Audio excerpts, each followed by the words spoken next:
Bismillahirrahmanirrahim. Assalamualaikum warahmatullahi wabarakatuh. Alhamdulillahirabbil alamin, wassalatu wassalamu ala Rasulillah nabiyina Muhammad sallallahu alaihi wasallam. Salam sejahtera dan salam sehat untuk kita semuanya, serta salam spektakuler. Siswa sekalian, senang sekali kita berjumpa kembali di dalam pertemuan kali ini.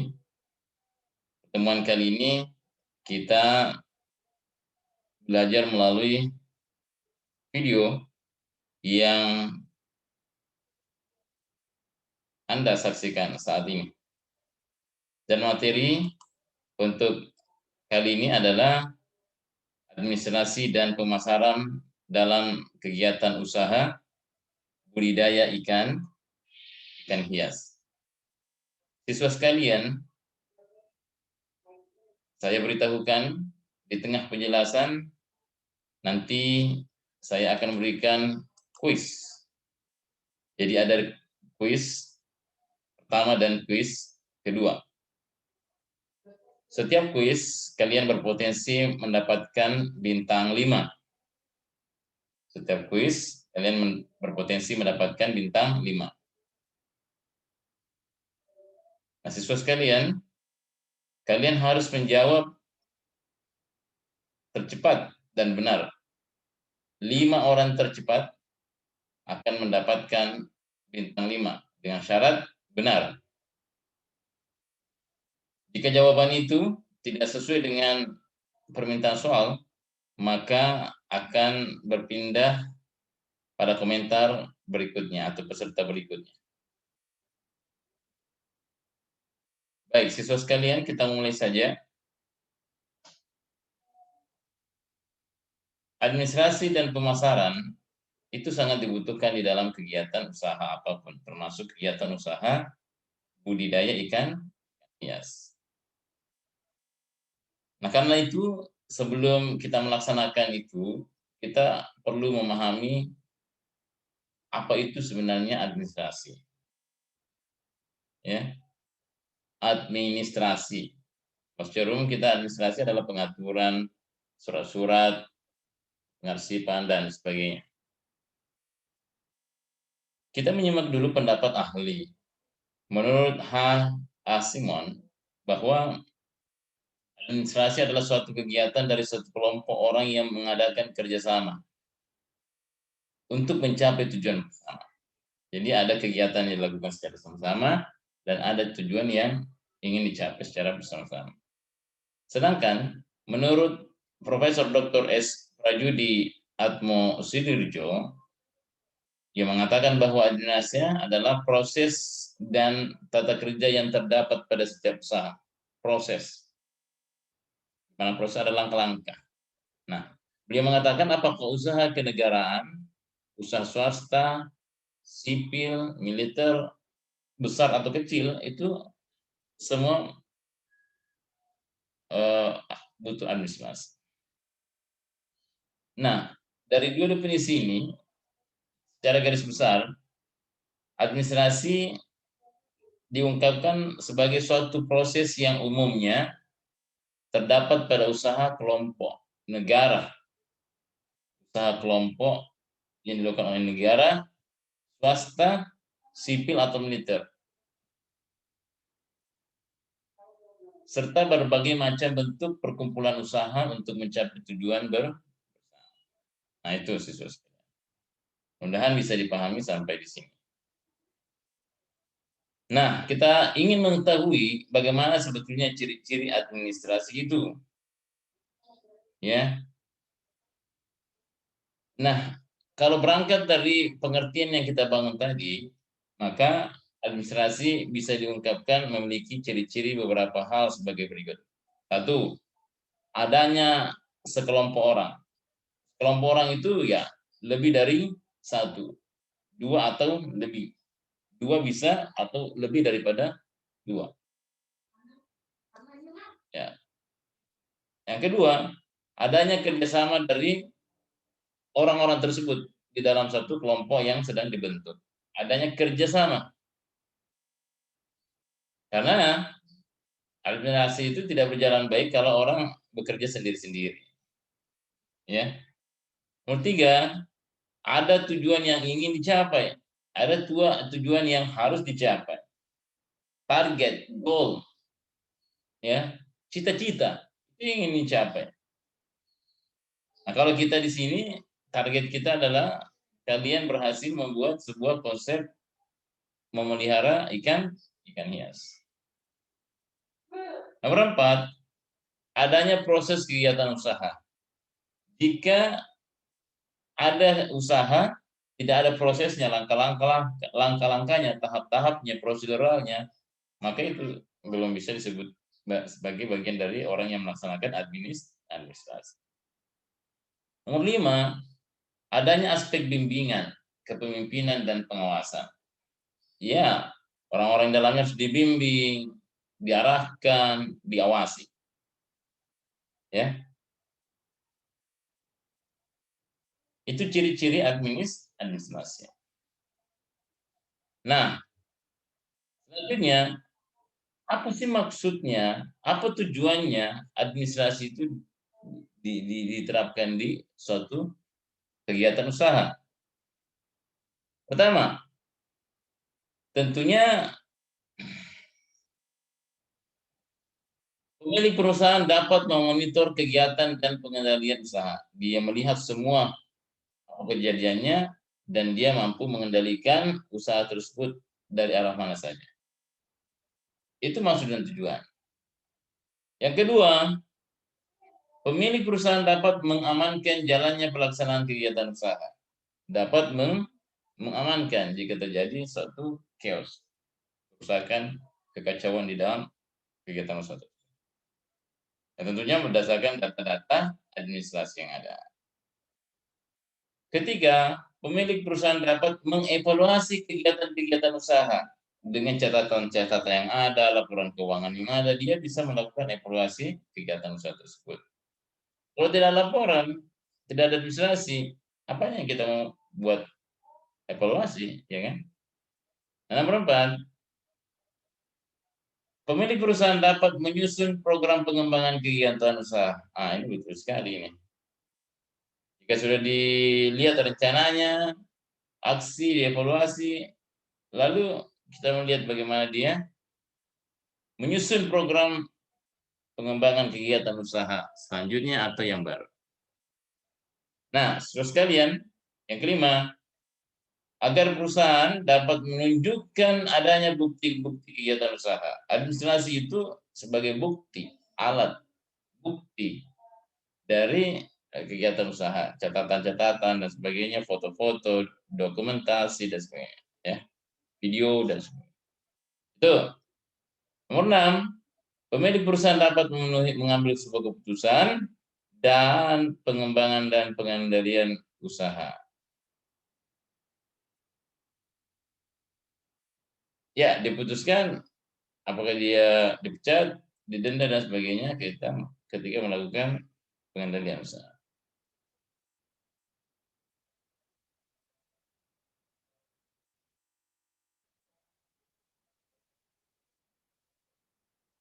Baik, kita lanjut ya. Di dalam administrasi sebuah perusahaan dibutuhkan suatu izin usaha. Suatu izin usaha. Apa izin usaha itu? Inilah bentuk persetujuan atau pemberian izin dari pihak yang berwenang atas penyelenggaraan kegiatan usaha yang dilakukan, baik oleh perseorangan maupun berupa badan. Apa maksudnya dikeluarkan izin usaha ini? Ya, itu agar pemerintah bisa memberikan pembinaan, pengarahan, dan pengawasan dalam kegiatan usaha. Dan tentunya menjaga ketertiban di dalam lingkup usaha tersebut, ya. Adanya pemerataan kesempatan berusaha. Karena kalau tidak diatur, usaha ini akan bermain dengan sendiri. Apa yang melatar belakangi surat izin ini diharuskan dalam sebuah usaha? Adanya surat keputusan Menteri Perdagangan nomor 1438 KP 12/1984. Ya, lama juga ya. Tanggal 19 Desember 1984. Nah, apa yang eh, diterapkan di situ, ya, dalam rangka memperlancar dan mempermudah perizinan. Pertama, yaitu izin prinsip. Apa itu izin prinsip? Persetujuan yang dilakukan oleh pemerintah, tentunya pemerintah daerah setempat, untuk perusahaan industri. Itu untuk perusahaan industri, beda dengan kita ya. Dua, izin penggunaan tanah, lahan, izin dikeluarkan oleh kantor agraria Pemda setempat berkenaan dengan masalah pembebasan tanah. Kalau tanah itu belum menjadi milik dari perusahaan itu, maka dia memiliki izin hak penggunaan tanah. Nomor 4, izin mendirikan bangunan. Ya, tentunya adalah izin yang dikeluarkan oleh Pemda dalam hal ini Dinas Pembangunan, Pengawas Pembangunan, ya. Yang akan didirikan harus sesuai dengan gambar yang direncanakan. RAB-nya sama dengan yang dilaksanakan. Kemudian izin gangguan atau surat izin tempat usaha. Ya, lembaga-lembaga Pemda yang mengeluarkan situ ya, itu yang terpenting adalah mendapatkan izin dari para tetangga. Apakah usaha ini tidak mengganggu, tidak menimbulkan dampak lingkungan berupa limbah dan sebagainya, polusi dan sebagainya? Kalau tidak, maka tetangga-tetangga itu yang berbatasan langsung dengan tempat usaha itu harus bertanda tangan. Yang kelima, surat izin perdagangan. SIUP, SIUP. Surat ini dikeluarkan oleh Departemen Perdagangan dan Koperasi untuk mengizinkan suatu lembaga atau UKM melaksanakan perdagangan atau usaha, ya, usaha perdagangan. Dan yang keenam, wajib mendaftarkan perusahaan tersebut, ya.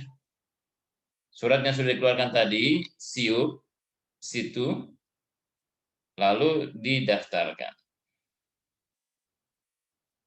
Nah, itu dia. Saya kira paham semuanya ya. Kalau tidak bisa diulang video ini. Sekarang masuk ke kuis pertama. Kuis pertama, ini langsung dikerja ya. Setiap satu kuis satu jawaban. Jangan digabung. Kuis pertama, ini dulu dikerja bagus ya. Pertama, tuliskan maksud dan tujuan administrasi. Tuliskan maksud dan tujuan administrasi. Tulis pada kolom komentar dengan nama akun asli ya, dengan nama asli. Baik, kemudian kalian sudah menjawabnya ya. Nomor bagian terpenting yang kedua adalah pemasaran. Pemasaran ya dalam pemikiran kita secara awam ya menjual. Kalau terjual berarti sudah menembus pasar. Itu pemahaman kita. Kita lihat, pemasaran sebetulnya adalah kegiatan meneliti kebutuhan dan keinginan konsumen, diteliti. Ya.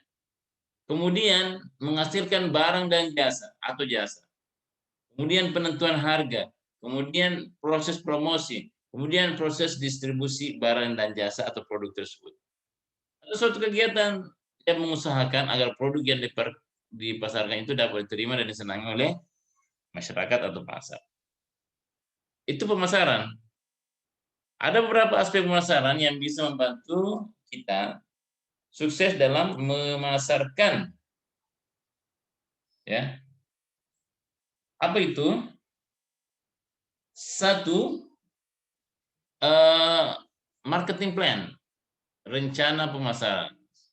Sebelum menyusun marketing plan, siswa sekalian, maka seorang wirausaha harus mengetahui seluk-beluk atau konsep-konsep pemasaran dan segala informasi telah dikumpulkan. Maka seorang wirausaha baru menuliskan marketing plan. Dan inilah pentingnya catatan administrasi.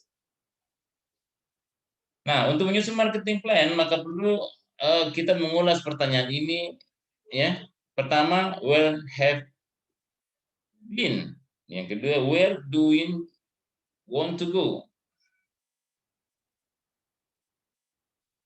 Bagian ketiga, how do you go there?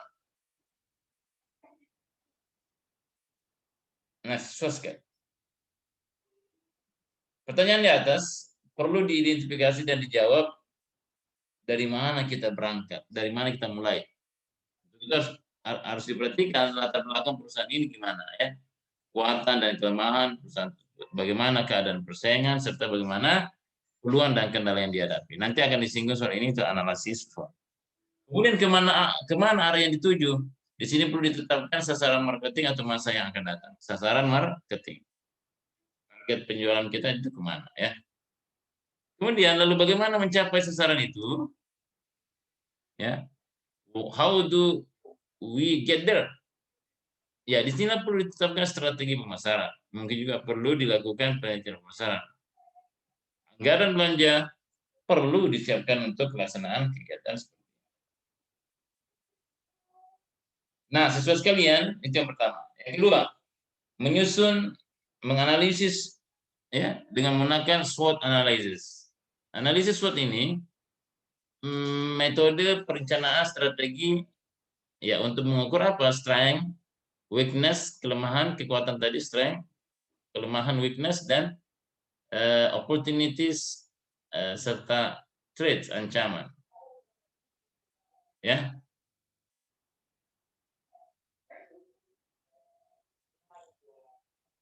Harus ada kekuatan. SO itu harus kuat daripada WT. Syarat untuk jalannya sebuah usaha.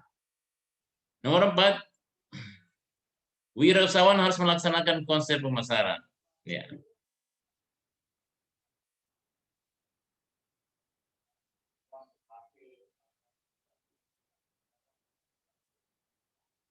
Oke. Tadi analisis SWOT. Ada yang tempat terlupa ya. Tadi menyusun marketing plan. Format marketing plan tentu tidak sama setiap perusahaan, beda-beda ya. Akan tetapi secara umum, marketing plan memulai dari analisis SWOT, analisis peluang. Mau bisa enggak usaha ini jalan tidak. Kemudian tujuan pemasarannya kemana? Marketing objektifnya kemana? Kemudian strategi yang digunakan itu apa? Core strategy. Jadwal pelaksanaan kapan kita beraksi? Anggaran pemasaran bagaimana budget ini dikelola dengan baik. Dan tentunya terakhir harus ada kontrol pengawasan. Terus sekali ya. Nah, itu tadi yang kedua. Ketiga tadi analisis SWOT, dan yang keempat adalah wirausaha harus melaksanakan konsep pemasaran. Konsep pemasaran itu meliputi satu konsep produksi, konsep produk, konsep penjualan, dan konsep sosial. Konsep produksi atau production concept ini bertolak dari anggaran bahwa konsumen ingin produk yang harganya murah dan mudah didapatkan di mana-mana. Ya, begitulah konsumen. Nah, yang mengakibatkan apa? Produsen membuat produk secara massal, ya, menekan biaya dan efisiensi tinggi, sehingga harus pokok pabrik bisa ditekan dan harga jual lebih rendah dari saingan. Konsep produk konsep. Nah, ini betul dari anggapan bahwa konsumen ingin produk yang harga murah dan mudah. Produsen menganut konsep ini akan membuat produksi secara massal, ya, dan sebagainya. Ya. Konsep produk ini ditegaskan bahwa produk ini harus sesuai dengan selera konsumen, jangan sesuai selera produsen. Karena itu, apa yang kita buat sesuai dengan kebutuhan masyarakat, maka akan sukses. Kemudian konsep penjualannya gimana? Selling konsep, ya terserah. Bagaimana bentuk penjualannya? Apakah melalui promosi gencar, spanduk, slide, video, YouTube dan sebagainya. Menggunakan media sosial, menggunakan internet dan sebagainya. Ya, dengan harapan bahwa dengan memperhatikan konsep promosi kita, orangnya yang tadi belum mau beli menjadi membeli. Itu targetnya.